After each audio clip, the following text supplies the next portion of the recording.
Yeah, we're back live.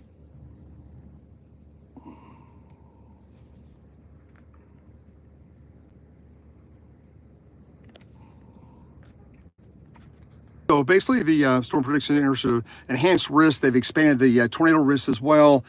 A big area, 5% goes down north of Dallas, 10% over Oklahoma, just north of Oklahoma City, up to West Kansas City, including Wichita, Topeka, Emporia, almost up to the Nebraska border. So anyway, that is the area we're focusing. They've also expanded the hail threat across western Oklahoma ahead of the draw line.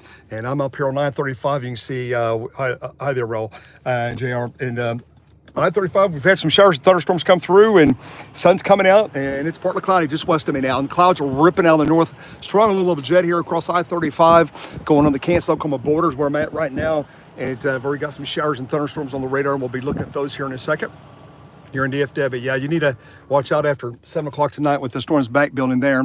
College DePage, we've got a, we've been looking at these tracks, these storms. You get some storms. Let's go to radar here first, and let's look at the radar. And basically what happens is we're getting in that 4 or 5 o'clock time frame. The cold front's up there right now. That's at about 2 o'clock. And time frame, you've got storms on cold front. They're double point, triple point right now. It's kind of in that Kansas-Oklahoma border area, north of Woodward there, southeast of Dodge. And over the next couple hours, we're going to get some storms firing on the cold front on the Kansas-Oklahoma border. Those will start to become supercells. It's going to be 2 o'clock. We've got supercells developing back in southwest Kansas there, north of Woodward, and obviously there's some the draw line's really strong across western Oklahoma, and you'll see this will unzipper pretty quick. So as we get to next hour, you can tell the storms have gotten a little bit elevated. They're kind of like wide. They kind of blow up. They get north of the cold front. The cold front's starting to surge south. Here's the draw line blasting into western Oklahoma. That's going to be Woodward area, south of Woodward. That's going to be just east of Buffalo, moving into west of Alva there, now Alpha County. So this is starting to unzipper. So these will become elevated supercells, probably producing damage and hail with some embedded tornadoes, and that's going to be at 20Z. That's at 3 o'clock, and then we get the next hour here. We'll go back up at 5 o'clock. You got some supercells again. You'll see the winds are out of the northwest, in the area just to the northwest of Wichita, Keeman County, back west of Wichita here. Those are probably elevated supercells producing large hail, and then obviously you got some storms back out here east of Medicine Lodge, and then you got storms that are back building in northwest Oklahoma as well. Those are going to be supercells initially off the draw line. But if you'll see, I've got northwest winds. This front's going to be surging south at about 70 miles an hour. You getting that 5, 6 o'clock, that front is coming south at warp 9. I mean, it's flying south. So what's going to happen is these storms go up. They're going to have a very short window, probably 30 minutes an hour max, to try to tornado. While you got the southeasterly wind and the farther east you go.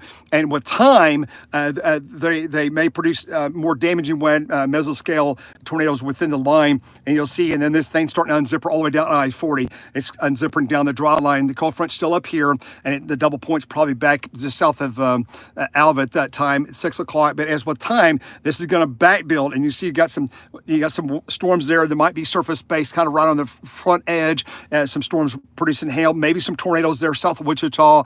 You got some other storms producing probably tornadoes, embedded tornadoes along the draw line, and then south of there, and those are going to rapidly move east. As soon as you get to I-35, and now we're in that probably that 6 o'clock time frame. You get closer to 7 o'clock and the low-level jet is ramping up, these storms are going to go into berserk mode. If you'll notice my winds, I've already got kind of a west wind, northwest wind, even ahead of the line here across north central Oklahoma. These storms are like behind the line, so those are going to be elevated. And what's going to happen is with time, as this line gets east of I-35 and the low-level jets ramping up, especially getting western Osage County, you get Arkansas City, Sedan, Copan, you get over here, back over here in Chanute in this general area, Osage County, back to Stillwater, Oklahoma City Metro, Kingfisher County, Logan County, Garfield County. These areas here at 7 o'clock, once these winds are back to southerly ahead of this, and you get, especially any storms that get out ahead of the line, they're going to be a really strong chance of them producing possibly significant tornadoes, or at least some good, decent tornadoes. Then as we get to 8, 9 o'clock, it looks like the front catches up with this pretty quick. Could become outflow dominated, and you start getting damaging winds, straight line damaging winds with embedded tornadoes, QCL type tornadoes. And it looks like as we get in that 7 o'clock time frame, 8 o'clock time frame, that the front, the wind shift line is already ahead of the storms. You still got a south wind here in Canadian County, West Oklahoma City, 8 o'clock. but they're unzipping back southwestward. But you just got to watch these storms. Again, it just takes 15, 20 minutes for these storms to get ahead of the lane, and you're going to get some tornadoes embedded within the lane as well as ahead of the line. So my play today is I play the dry line triple point as it comes out of northwest Oklahoma on the Kansas-Oklahoma border. It includes, try to get on these initial storms now, and about 4 o'clock as they rise. So I think the best tornado parameters today, right either side of the Kansas-Oklahoma border, Wichita, the north end, probably 412. And this general area is my favorite target area right now, the way I see things happening. So that's how it looks right now. I've got Starlink up and running. It's going. I've just finished charging here in northern Oklahoma. It's topping off. I'm at 320 mile range. The cool thing about the Cybertruck today is that we have full self-driving in it. So basically what it means is I can punch in, for example, if I wanted to punch in west, let's say I'm going to go west here, probably in. Let's say I'm going to head over to Medford hypothetically. So I'm going to go to Medford here. Put a punch in at Medford there. I can punch that in, and it'll calculate the route and the time to me. But the main thing is as I go, I want to drive there, I have full self-driving now, so the truck will actually, when I get done charging, it's just now finished charging. Let's go outside and look at this. We're done charging, so I'll show you what's going to happen. So there, it's done. So I'm done. I've been here about 30 minutes, no big deal. Topped off the tank. You look outside here, look at the winds. It's blasting. So anyway, there we go. Okay. So I'm done. Yeah, it's buffered. I saw that because I stepped out of the car and I got away from the Wi-Fi connector on Starlink. I'm back. So anyway, so I'm done there. Okay, boom, I got that done. Okay, so I punched in where I want to go here. So I punched in, I've hypothetically said I'm going to go to Medford right now. Well, we'll just show you what's going to happen. This is really, really, really cool. Okay, so what it's going to do is let me get my seatbelt on, and I'll show you this turned on about 2 weeks ago. Full self-driving. It's supervised, right?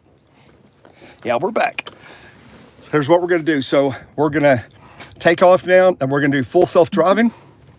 And I'm going to get out here to the out of the parking lot. I could technically turn on right here, but let's get out here to the street. So you can see I'm just leaving the pumps, and I'm driving out front here. It's going up and down here today. I'm not sure why, but anyway, I think things after 4 o'clock start getting probably tornado watch at 4 or 5 o'clock, and then things should pick up after that rapidly.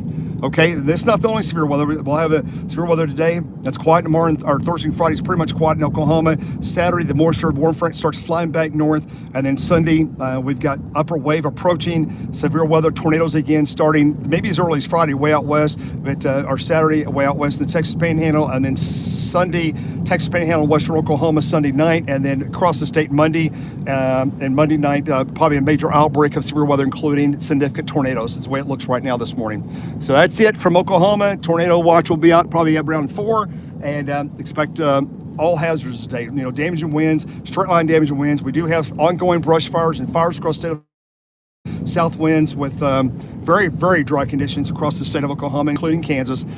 But expect wind, hail, damaging winds, tornadoes, and even the possibility of some flash flooding as we get in towards Saturday, or basically Sunday, Monday, and Tuesday. Expect 4 to 8 inches across the state of Oklahoma. So we're going to go from a drought, and hopefully we're going to be busting this drought here by middle of next week. By next Wednesday, hopefully we have 4 to 8 inches across a big chunk of Oklahoma, as where the current plan is right now on most of the models. Okay, that's it from Oklahoma. So this is November Chase, and here we go. All right, guys, end of October, I should say. We'll have some tornadoes in November as well. So, all right, guys, behave. We'll talk to you later. Track us on Twister Chasers here on YouTube and on X as well. Thank you. Bye-bye.